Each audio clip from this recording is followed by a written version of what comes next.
95 people, including your mother, perished in that plane crash. 2 people on the ground, nearly 100 people.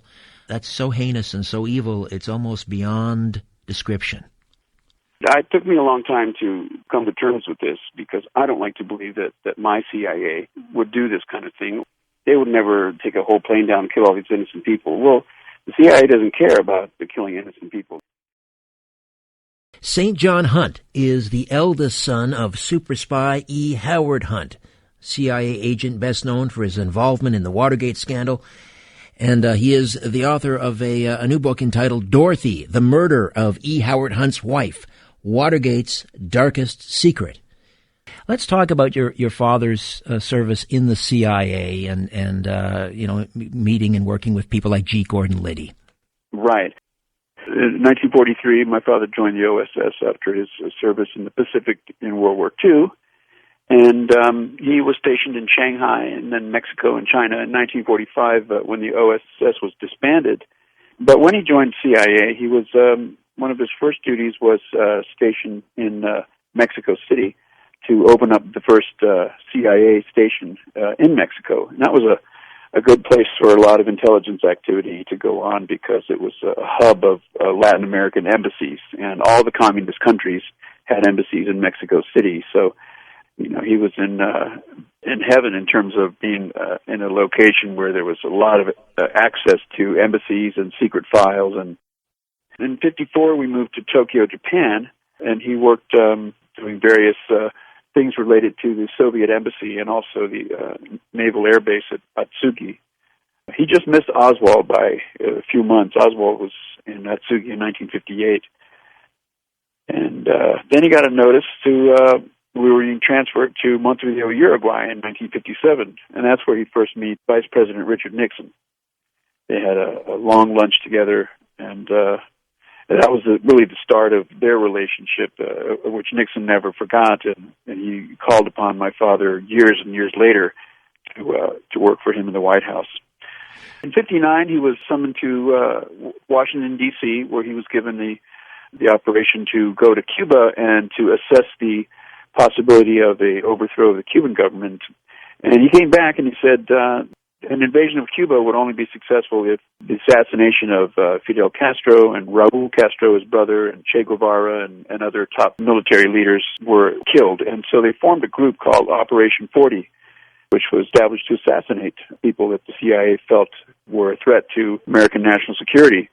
And Nixon greenlighted that operation, and that's one of the things years later when that Nixon feared of being revealed. And my father had evidence to bring Nixon to task on that greenlighting of Operation 40. Nixon feared that the same people that were involved in Operation 40 then turned their guns against Kennedy, and he felt that link with him would be devastating to his political career. So, in other words, as early as the late 1950s, early 60s, there was unofficially a presidential death list. Is that what you're telling us? Yes, that's exactly what I'm telling you. And there was another one established shortly thereafter by William Harvey, and it was his little creation, his baby, and it was the executive action capability. And that was built around much the same as Operation 40, but it had less people and it was more secret. And it used, rather than Cuban expatriates as assassins, it used Corsican underworld assassins that they found and recruited from the Corsican underworld in France. All these activities, overthrowing duly elected officials and so forth, this was part of the Special Activities Division within the CIA, correct? Yes, I would say that's definitely correct. And all highly illegal. I mean, the CIA was not, their purpose wasn't to murder people, and it certainly wasn't to direct foreign policy to the White House. But there we come to the time when Kennedy and the CIA were at war because the CIA was trying to muscle in, tell the White House what foreign policy should be, whereas before the White House should have been telling the CIA what foreign policy would be. So there's a lot of trouble between Kennedy and Allen Dulles, who was director of CIA. So I'm guessing your father was no fan of Kennedy then. Yes, he was deeply hurt by Kennedy's seeming weakness during the Bay of Pigs invasion. There was a first airstrike that Kennedy allowed to support the ground troops, the Cuban exiles of Brigade 2506, of which my father trained over in Guatemala for months and became very close with a lot of these guys. And the Cuban exiles were left stranded on the beach and in the swamps and jungles to be killed and rounded up by Castro. And my father never forgave Kennedy for that. In fact, he would have been happy to wipe out the whole family because he was just anti-Kennedy. But I want to talk, obviously, about the events of November 22nd, 63. 5 years later, of course, Garrison claims that your father, along with Frank Sturgis and one other, one of the so-called three transients apprehended near Dealey Plaza in the boxcars, were somehow involved in the assassination. But your father would, in his deathbed confession, sort of reveal his role in the Kennedy assassination. Let's start that conversation now, and then we'll discuss afterwards as well. What did he tell you about where he was and what he was supposed to be doing?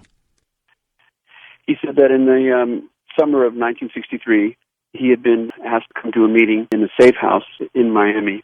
At this meeting was Frank Sturgis, who had worked with him during the Bay of Pigs, Antonio Veciana, who was head of the most violent anti-Castro group called Alpha 66, whose case officer was David Atlee Phillips.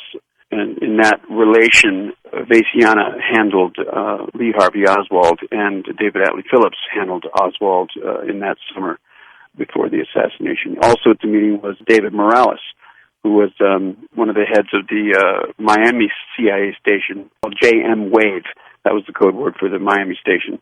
And these are all Operation 40 guys. The CIA officers involved were David Atlee Phillips, as I mentioned, and William Harvey, who was Operation 40. And so at this meeting, they were discussing this assassination of a American politician here in this country. And after some discussion of the people in attendance, my father said, well, let's cut to the chase. Who are we talking about here, and why do you want me here? And they said, Frank Sturgis turned to him and said, well, we're talking about killing that son of a bitch Kennedy. And my father said he was incredulous at this notion. But, of course, being a Kennedy hater, he didn't really have a problem with it. He asked who else was involved, and they went on to say that William Harvey recruited to be part of this plan. And that makes total sense, although my father said that Harvey was a psycho and an alcoholic, and that anything he was involved in at this point in his career should be taken with serious reservations.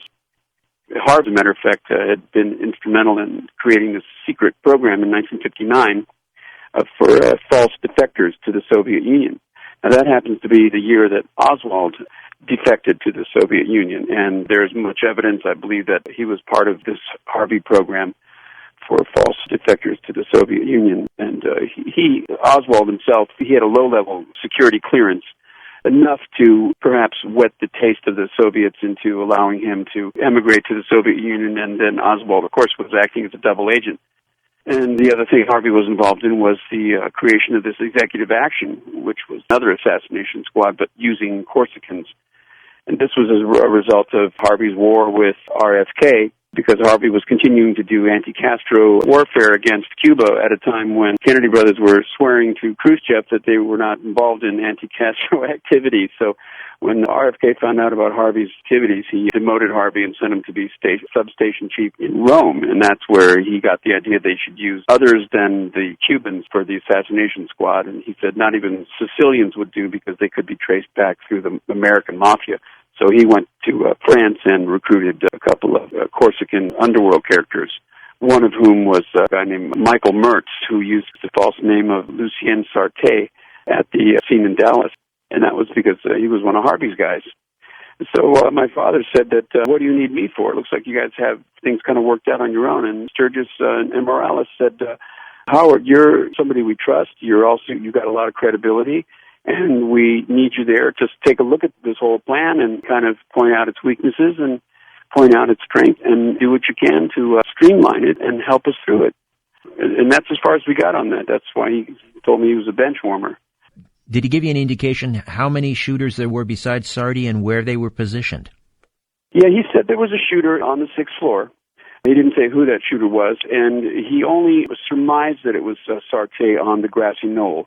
He didn't talk about any additional shooters, although I firmly believe it was 3 shooters, a triple action going on. And some people think that that was on the Dow Tex building behind the Olympics. Well, they did find a shell casing up there on the roof, didn't they?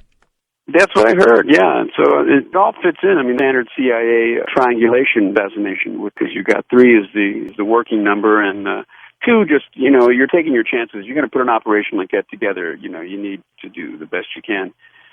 There were so many people that wanted Kennedy gone. I mean, certainly Johnson's only hope of becoming president was to agree to have Kennedy eliminated. Now, my father did tell me that LBJ was at the top of the chain of command. He wrote in his own handwriting. This is all documented in my first book called Bond of Secrecy, which LBJ was at the top. And he said that basically all LBJ had to do was just green light it, that there was not going to be a problem coming from the White House about the assassination of Kennedy. And, of course, Hoover was involved, my father said, but he didn't write Hoover's name down. And all Hoover had to do was just get a hold of the evidence, which he did, and move it to Washington, D.C., so it could be under FBI control, under Hoover's control. And, of course, that's exactly what happened. So it didn't take very many conspirators. Under LBJ, there was David Atlee Phillips and William Harvey. Phillips handled Oswald, but Harvey brought in the Corsican shooter that was at the grassy knoll. And my father being there on that afternoon to act as an overseer, I think that one picture of him it could be definitely him. He was dressed up in his hat and his overcoat. He was down India Lee Plaza in the middle of the action, and I think that would be exactly where he would be. There's testimony from an aviator, a pilot for CIA in the Miami station, that he flew my father to Dallas that day for a few hours. There's also evidence that he had taken 11 hours sick leave from the CIA on that day. And of course, the excuse that he was at home with the kids didn't pan out because he wasn't at home. He doesn't go shopping for food, and he doesn't cook our meals for us. We had people that lived there that cooked and shopped and did those things for us. So that was a pretty weak defense. When did you first start to become aware of what your father did for a living? Not until my parents called me into the living room and told me to sit down, and they had something important to tell me, and I had no idea, what it was they were going to say. But they told me that my father, in fact, wasn't working for the State Department, never had been, but he had been working for the CIA. And I was too young. I was 16 years old. I didn't know what the CIA meant. And they explained it was kind of like the FBI, but not doing anti-criminal work in this country. It was abroad in Europe and Latin America. And they said that's why we moved around so much. But to me, moving around every couple of years was the normal thing to do.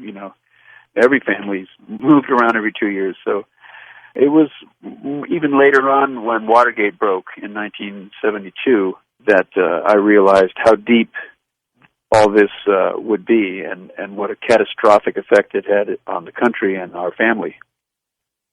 What was it like? I mean, was there any normalcy in the house? Did your father, overthrow a Central American dictator and then make it home in time for dinner and make small talk? I mean, how did that work?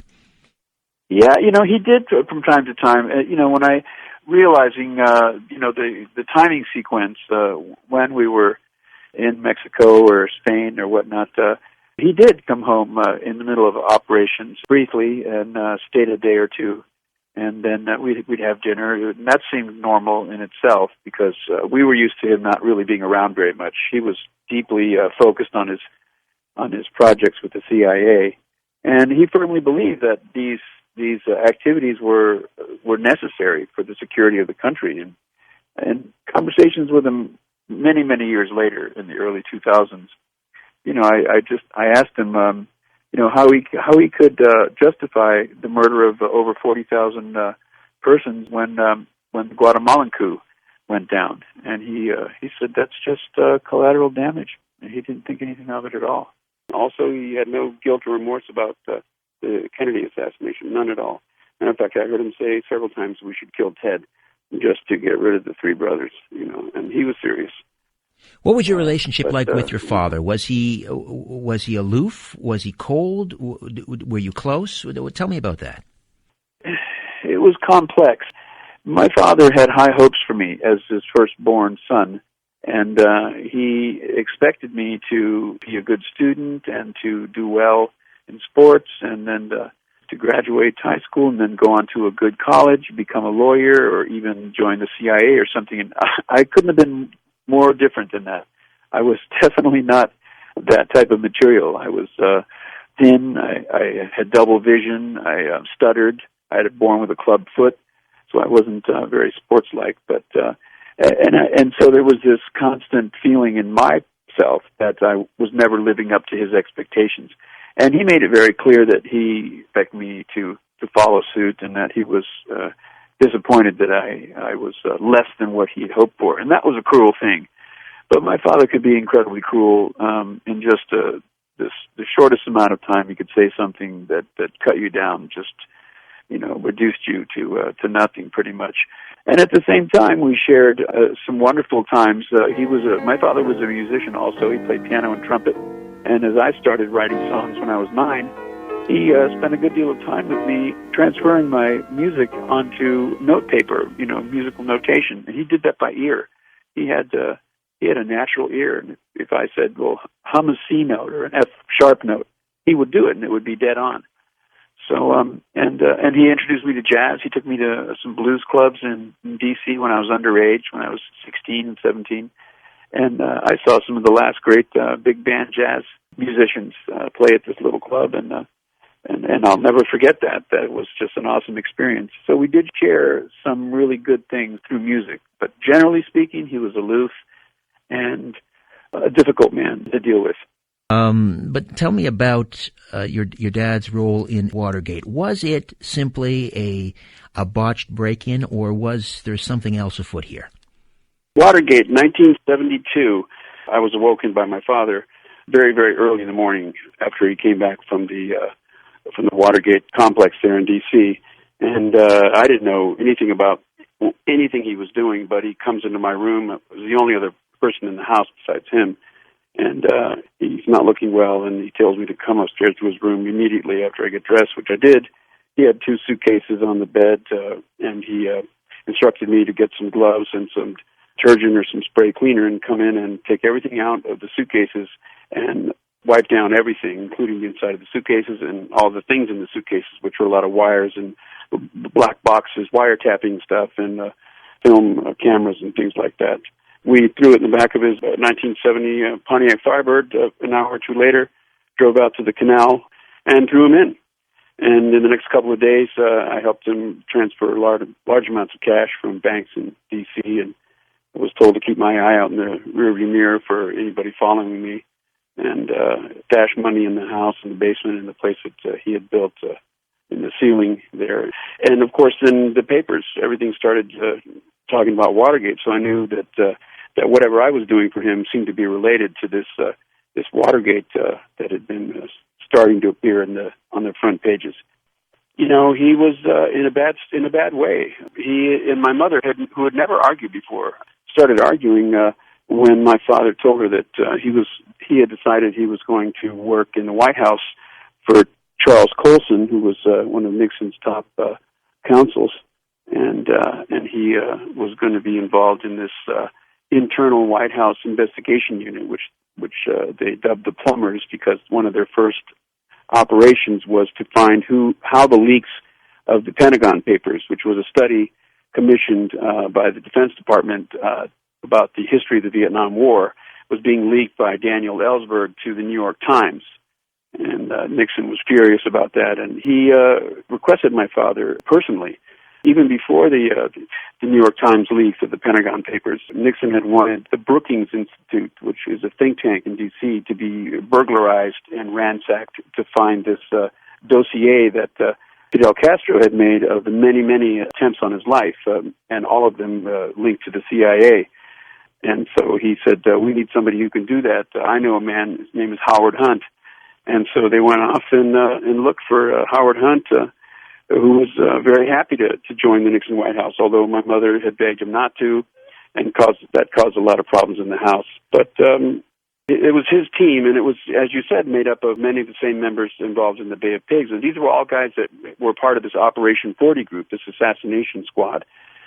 But that's the one Kennedy was referring to when he found out about the Operation 40. He said, "We're running a damn Murder Incorporated in the Caribbean," and that's when he threatened to break the CIA up into, splinter it into 1,000 pieces and cast it to the wind.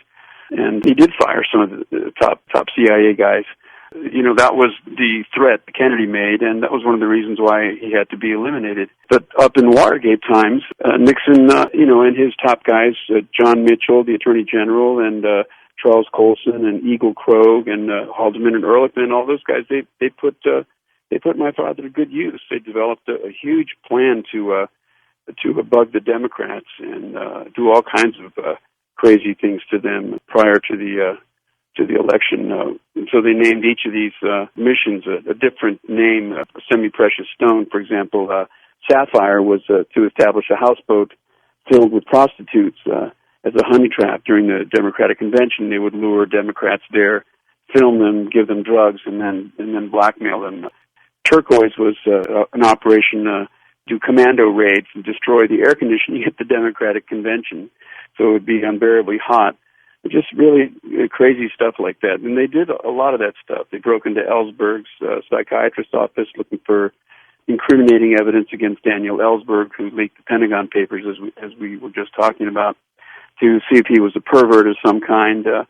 They had spies that had infiltrated the organizations of the Democratic contenders. And another thing they had asked my father to do was break into Arthur Bremer's apartment in Milwaukee after he shot a presidential hopeful, George Wallace, and plant pro-McGovern literature in his apartment. Oh my! I mean, what are they thinking? Is that really gonna change somebody's way of voting? And to find out that Arthur Bremer was a McGovern person, I mean, would they go, "Oh, well, I'm not voting for McGovern now"? I mean, it really gets bizarre. But Nixon put this team together. My father put the team together, but Nixon had my father, come in for the reason because the FBI and the CIA refused to help Nixon do these things. FBI Hoover just refused, and CIA and Nixon were already having a war with each other. Nixon had dirt on Helms, the director of CIA, and Helms had dirt on Nixon, and Nixon was demanding all the files about the Bay of Pigs and such, and Helms was just stalling and stonewalling and not giving him the files. So here we have some pretty accomplished, slick operatives sort of caught red-handed trying to break into the Democratic National Committee headquarters at the Watergate Hotel. It's almost as if they were meant to get caught, as if this was another type of assassination, very different than Dealey Plaza, but another way of bringing a president down, and that is sort of a character assassination. What do you think of that? I mean, why did they get caught so easily? Well, I think what you said is very true. I think what happened was, we now know that my father did not actually retire from the CIA, but still was working for the CIA under deeper cover. And he was giving information on a weekly basis directly to CIA Director Dick Helms. Two of the other Watergate burglars, one was actually on the payroll, still on the payroll of CIA, and he was reporting back to his case officer about the events and things they were doing, the breaking and enterings and all the plans that they had going on. And two of the others had been contract agents. Bernard Barker and Eugenio Martinez were both contract assets for the CIA. So this definitely reeked of a CIA involvement.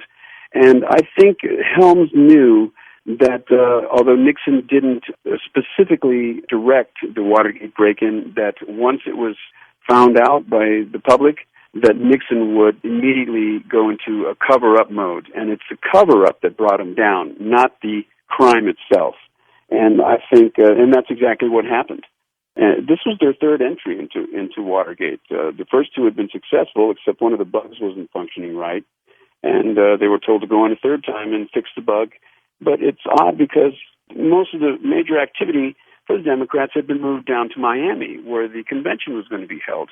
So the offices there in D.C., in the Watergate complex, were a little more than a skeleton crew of workers. And there were several reasons, several operations going on at the same time that each of the Watergate burglars, the defendants, were involved in. My father was there for one specific reason, and apparently James McCord was there for another reason. And Martinez was there for even a third reason. I mean, they were looking for a book with the names of prominent politicians that used this call girl circle that apparently was linked to John Dean's wife. They were looking for evidence of donations to the Democrats coming or originating from communist sympathizers. They were looking for the file, the dossier that Nixon thought was in the Brookings Institute, naming the CIA and all these operations to kill Castro.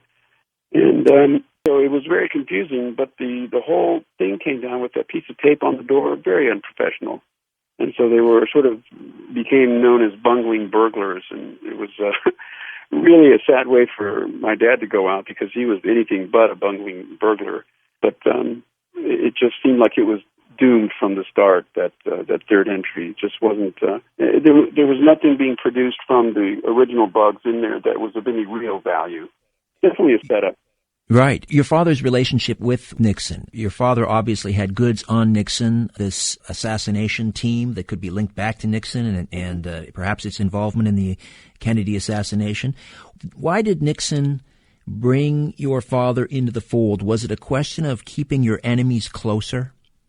I don't think he viewed my dad as an enemy at that point. I think it was one of the few names that he knew directly of someone who was trustworthy, someone who knew the deeper and darker side of intelligence work, and that had proven himself in the field as a very slick and capable operative.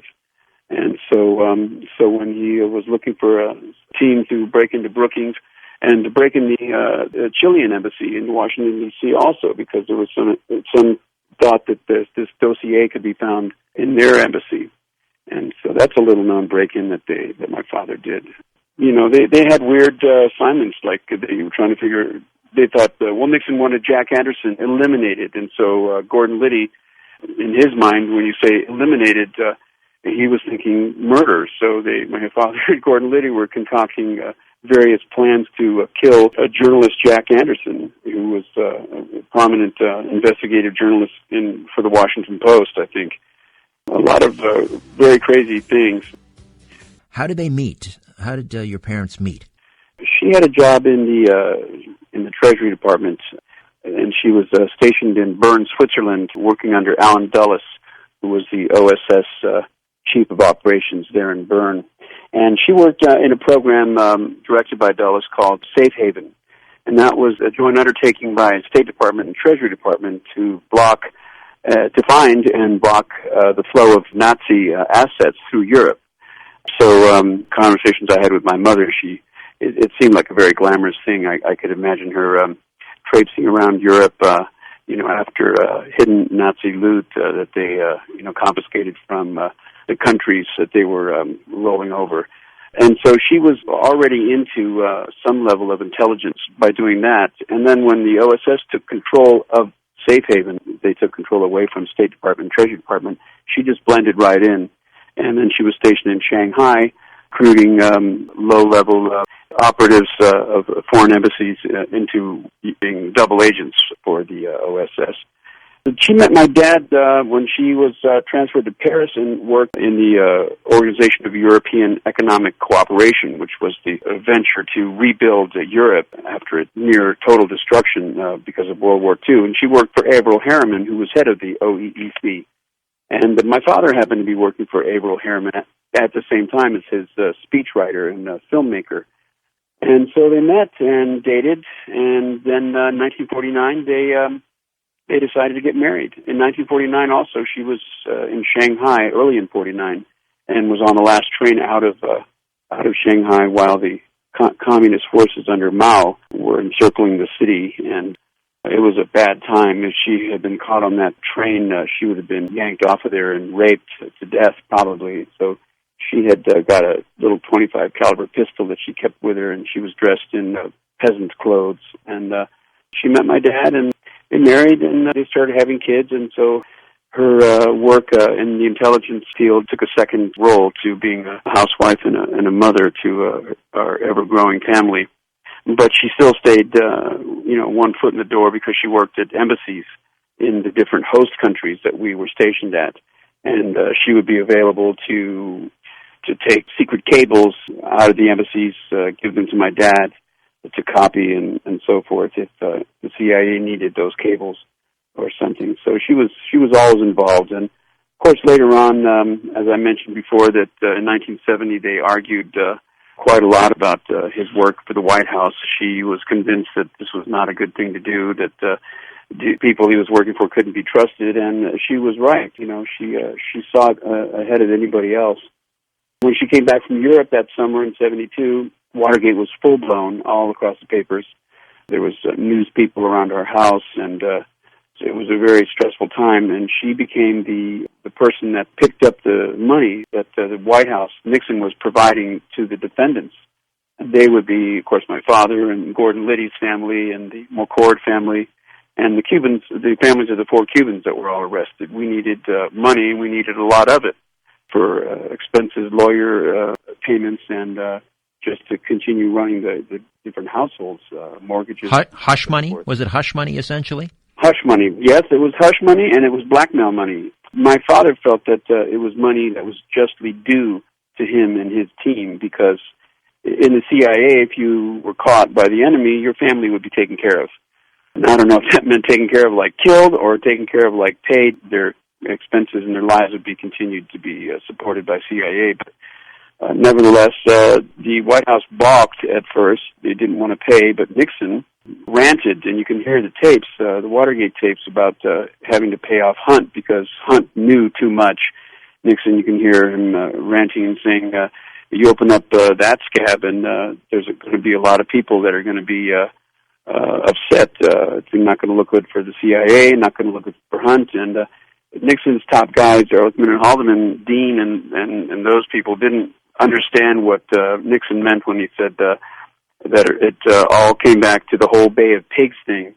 Of course, later on it became obvious that Nixon was using the term Bay of Pigs thing as a thinly veiled reference to the Kennedy assassination.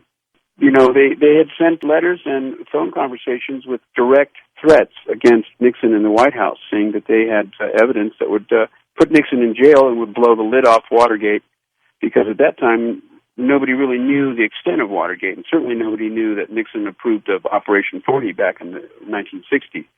And that's they had cashier's checks cashed through a Mexican bank that directly linked money coming from Nixon's money chest for his re-election that financed the Watergate break-in and all the other stuff they were doing.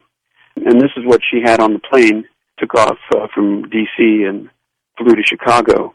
Now, they knew she was on that plane. She had been picking up money from these dark and dangerous areas, let's say Greyhound bus station in D.C. She'd go to a phone in Potomac about 8-10 miles from our house, and I went with her on 2 occasions. When the phone rang, and she got out of the car and answered the phone, and she would write a few things down or just nod her head and hang up. We'd go back to the house, and then she'd say she had to leave, and she'd go to where she was instructed to go to from the phone conversation, and there'd be a key taped under a phone booth, which would correspond to a locker in the part of the Greyhound station or the airport even. And in the locker would be a satchel or a bag that had cash in it. She'd come home and we'd count the cash, and she said she was being followed. She said she feared for her life, and she was just completely fed up with the whole thing. Excuse me, St. John, but why would your father have enlisted your mother in the mother of his children, into such a perilous role? There was nobody else that he could trust. And she, her being involved in intelligence work in the past, he just called upon her. And the tragic thing about it all is that when she came back from Europe that summer, she was planning to kick my father out of the house and divorce him, because she was fed up with everything. And she looked forward to a life without him and with her children. And instead, the courageous woman that she was, she helped my father, and it cost her her life. That plane was, the crash was so suspicious. The reason that they brought the plane down was because it was imminent that my mother was going to call a press conference with another passenger on that plane named Michelle Clark, who was a top CBS, actually the first CBS anchor woman in their organization. And she and my mother had agreed to call a press conference where my mother was going to blow the lid off Watergate and just bring Nixon effectively to the end of his career at that point, and that's why that plane had to go down. Was it on approach, I guess, to Chicago Midway International Airport? Taking a plane down is a classic CIA, tactic for diffusing a murder of somebody. People have said, they would never take a whole plane down and kill all these innocent people. Well, the CIA doesn't care about the killing innocent people. That's just part of the whole process they use to hide the actual murder that they intended. It's a great cover, because if they just killed her by herself, the investigation would focus on my mother. But you bring a whole plane down, and then the investigation is so broad and diffused that a lot of things can be masked behind a crash like that. 95 people, including your mother, perished in that plane crash. 2 people on the ground, nearly 100 people. And the target were your mother and one other individual. That's so heinous and so evil, it's almost beyond description. That's what's so hard about this whole thing to deal with, is that we have to admit that the intelligence arm of the American government has been doing this kind of thing for a long, long time, and they just continue to get away with it, time and time again. This started coming out in the Church Committee investigation in 1975, when it was first learned and made public that the CIA had these assassination squads, and that they had influenced the deaths of several foreign dignitaries and freely elected officials, but they were never brought to task. And of course, by the time Bush Senior became president, and certainly director of CIA for that year, that was the common way to do things. You invade a country, you kill people, you freeze, banking assets, and you take the money. And the whole drug business revolves around getting money for the CIA. That's the way they can fund all this stuff, because if they went to Congress, they really wanted to do, I would hope that Congress would deny it, like they did in the Iran-Contra scandal. They denied Reagan to finance the Contras, and he just went around them and the drugs and brought them up here and sold them. The whole crack epidemic. The official cause was pilot error, but, obviously the evidence points elsewhere. Tell me where your investigation and others have led in terms of the downing of Flight 553. First of all, the pilot, Wendell Whitehouse, was the most decorated United Airlines pilot in their roster of pilots. He had literally had tens of thousands of hours of flight time. So to blame it on him is just a miscarriage completely. But the couple of things that you have to look at initially that I did was the actions that happened directly at the time of the flight. First of all, the very next day, that flight crashed December 8th, and by the morning of December 9th, President Nixon, after he was informed of the crash by Charles Colson, to appoint one of his counselors to Undersecretary of Transportation. That just seems like a wild thing to do. Why would you do that in the morning of the next day after the crash? Well, the Undersecretary of Transportation oversees the NTSB, which is the National Transportation and Safety Board, which investigated that crash. So here you have, less than 24 hours later, Nixon with his grip over that investigation. Shortly thereafter, he appointed Alexander Butterfield, another of his top lawyers and special counsels to the president, to administrator of the Federal Aviation Administration, which also was a governing body over the NTSB. So, he's got 2 guys able to control where the investigation was going and the final report of NTSB. Thirdly, within 40 minutes of that accident, the FBI had 50 FBI agents on the ground. Some went to the tower at Midway and confiscated the recording between the tower and the cockpit and the crew. That's completely against NTSB and FBI protocol. Matter of fact, the FBI does not have jurisdiction in crashes. That's up to the NTSB to interview people. The FBI also, with their agents, also interviewed some of the people on the ground, the witnesses, and they seem to be trying to control the scene of the crash. And a lot of people have said, no, that's not possible. The FBI can't get 50 people to one location in 40 minutes, and that's true. They can't, unless they had prior knowledge that something was going to happen to that flight. That is the only way that 50 FBI agents could arrive at the scene within 40 minutes, considering the closest FBI office in Chicago was 45 minutes away. Where did this investigation lead? You suspected that it was a bomb. It ended up the determination that was a pilot error, no discussion of the events surrounding it. For example, John Reed, who was the head of the NTSB, National Transportation Safety Board, investigating that crash, wrote a letter to FBI Director William Ruckelshaus asking on what grounds did the FBI have for coming to that crash and for investigating the crash and for confiscating the tape of the tower and interrogating witnesses and so forth. In the response back, FBI Director Ruckelshaus said that, in fact, the FBI does have primary investigation in connection with the destruction of aircraft pertaining to willful damaging, destroying, or disabling of any civilian aircraft, aircraft piracy, interference with flight crew, assault, murder, manslaughter, and attempts to commit murder or manslaughter. And so that's very disturbing that the FBI had prior knowledge that something was happening on that flight. Maybe they even knew exactly what was going to happen to that flight, that it was brought down.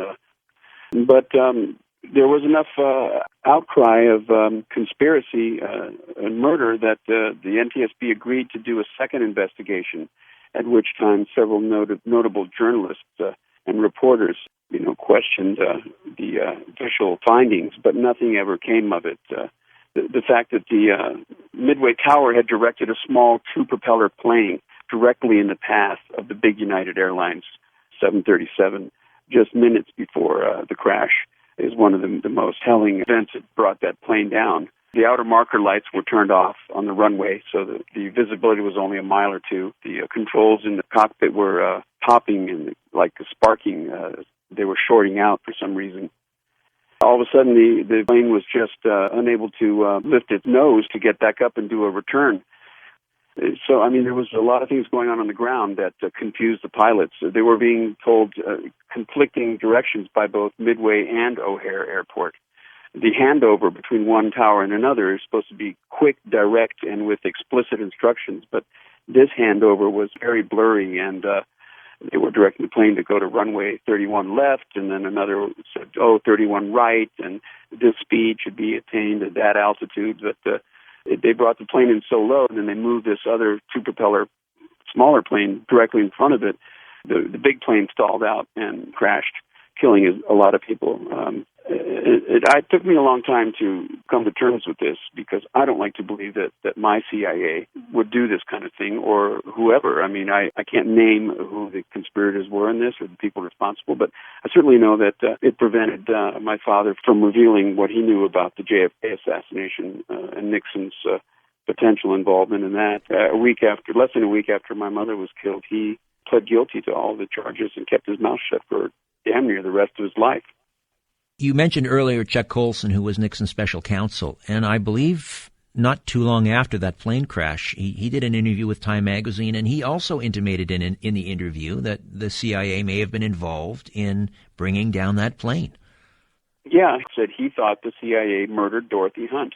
And I spoke with Mr. Colson after my father passed away. I was able to get in touch with him through his prison ministry company, and we spoke briefly on the phone, and he talked about how good of a man my father was and that kind of thing. And then I asked him about the Time article and the quote that he said about my mother being killed by the CIA. And he said that all he was going to say about that was that he stood by that quote, but he wasn't going to give me any more information for my safety and for his safety. And that was it. So he knew something. He definitely knew something. I want to talk about your mother in a more personal light, and that is, you detailed the rather frosty relationship you had with your father, E. Edward Hunt. What was your relationship like with your mother, Dorothy? Oh, it was amazing, especially in the year prior to her death. I was now a young man, and I was able to, we were able to relate on a completely different level than when I was younger. And we spent a lot of time riding our horses in the fields and pastures in and around Potomac, and that's when she started pouring out about certain events in her life, her experiences with OSS and time in Shanghai, and also the fact that she and my father were at odds over this White House thing, and she was angry that my father had used me to commit crimes to help cover up his involvement in Watergate in the first 3 or 4 days after his team had been arrested. I just found out a lot about my mother, what a deeply committed person she was to her children. and also how sad her life had been in the last 10 years because my father had been unfaithful, and for a number of reasons. She was tired of the whole CIA precedent over everything else. But she was a remarkable woman. She was gifted. She was a multilinguist. She was, according to John Dean, he told Nixon that Dorothy Hunt was the savviest woman in the world. She had the whole picture together. And Colson, of course, is quoted as saying how my mother was a beautiful and smooth operator and the rock of Gibraltar for our family. They seem to know something about her, that she was both capable and deadly. I mean, some of her things she did in OSS, involved being like a honey trap, getting a foreign agent and recruiting them from after the use of blackmail, putting them in a compromising position and that kind of thing. So she was quite advanced. I think she was ahead of a lot of women. I think women can look up to her as a role model and as someone that did their best in a pre-femininist world, when women really didn't have anything to say or were told not to say anything. She was ahead of her time because she's having a war with the President of the United States, Nixon. That's got to come out badly for anybody. You don't have a war that you think you're going to win. I don't think she thought she was going to win it, but I think certainly she felt that flight she was on could be her last. Must have felt trapped in many ways. I get the sense that working for the company was like working for the mob. Once you get in, there's no getting out. And I mean, her loyalties must have been devastating, knowing she had young children at home who needed her, and yet she was sort of helping to cover your father's tracks and Nixon's tracks and caught up in this whole world, knowing that it could cost her life and maybe even yours. Yeah, well, and my father, years later, when we were doing what became known as his deathbed confession, he confided to me for the first time that our mother was murdered. He said he always felt she was, but he never would have wanted to say that. But when he went to prison, he said, I couldn't protect you children, meaning that the next threat would have been our safety, his kids. And that's why he kept his mouth shut for so many years. And basically, until he died, he'd always denied the Kennedy assassination involvement and all that stuff. But I got him to give a final hurrah to set the record straight, and unfortunately we just didn't have enough time to get the whole story out. But the fact that he did confess of prior knowledge and of general involvement in the death of Kennedy, and he also said that there was several teams. It wasn't just the one team that he knew about. There was other teams. There was a Chicago team. There was a Tampa team. They had him slated to be killed. There was no doubt about that. I want to ask you, this is a tough question, but did you blame your father for your mother's death? It didn't really occur to me to blame him. My sisters did, but at the time I just didn't think that I didn't put all the pieces together until a few years later, and then I did blame him for a number of years, but came to terms with that and forgave him for everything that he did. He was only trying to do the best he could, and I don't think he had any real idea that they would use the force that they used to keep him under control, which was kind of odd because him being so close to CIA assassination groups, why wouldn't he think that they would go to any extreme to protect their secrets? I think that was a lacking on his part to really look at the big picture. But when she died, that was a wake-up call for him. I did blame him for a number of years, but I forgave him, and we rekindled our relationship in the late 90s, and that kept us very close to each other all the way until his death in 2007. How did the deathbed confessions, as they're called, come about? Did you approach him, or did he say, I need to get some things off my chest? How did that happen? Well, it was a little of both. I had heard when I visited the family in Miami that there was this crazy episode where Kevin Costner had flown down and he had made an appointment with my father. And Costner walks in the house, and within 5 minutes he just blurts out, so who killed Kennedy? This is in front of my dad and his second wife that he married. On the film side of the Nixon movie, that Oliver Stone had flown my dad up there to act as a technical advisor, and during the course of this lavish meal, Stone looks at my dad and goes, "So how much money would it take to get you to talk about the Kennedy assassination?" My dad calmly said about $3 million, and that was the end of that. But he did reach out to me and said, because he thought he was dying, he was in the hospital, he'd had a gangrene, he had his leg chopped twice, and he had a number of other problems, and he didn't think he was going to make it. So I flew down there, and he said he needed to get some things off, his chest, and he said that there was truth that he had been knowledgeable of the Kennedy assassination. And so on my next trip there, we agreed to if we could talk about it to each other, then we would try to put together a package for publishers. So he would be able to write his autobiography before he died, telling the truth about the Kennedy assassination as well as a lot of other things. And that's how it got started. Then we reached out to Costner because he seemed so interested in it. But when it came down to it, Costner was unwilling to deposit any substantial amount of cash into a bank account as a good faith gesture. He just wanted to fly my dad and myself out to Los Angeles for $100 a day stipend. And I said to Mr. Costner, I said, "Are you kidding? The flight alone could kill him. That's insulting. $100 a day? Come on. If you want my dad to talk about this, he's put a dollar value on it, as he should. He's a guy that knows a lot about a lot of things that should be told about." Let me ask you then straight out, after hearing your father refusing to, no contrition in terms of the innocents killed in Guatemala, the deaths of the Kennedy brothers, when you're looking at your father, you're thinking, my gosh, this man is a sociopath, but this is my father. I mean, how do you reconcile that? Yeah, my dad was proud of his career, and these are exactly the kind of people that the CIA pick, that they can separate the collateral damage that they cause from their minds. They show no remorse or guilt. That's kind of a sociopathic ability to do that, but that certainly makes the best agents, because if you had agents with guilt or remorse, they wouldn't be able to be very good agents. So, they put you through a lot of tests to determine if you can do your job. You think the CIA has changed? Is it worse? Has anything changed in the last 50 years? I don't think so. I think it remained the same, and certainly it's gotten worse, because now the CIA, starting with George Bush, Nixon tried to use national security as a cover for the Watergate burglary, and people just Congress just was not going to hear any part of it. But then when you get George W. Bush being asked by a news person that what do you have to say about Congress wanting you to testify in relation to some of the activities, Bush just looks at them and goes, "I don't testify."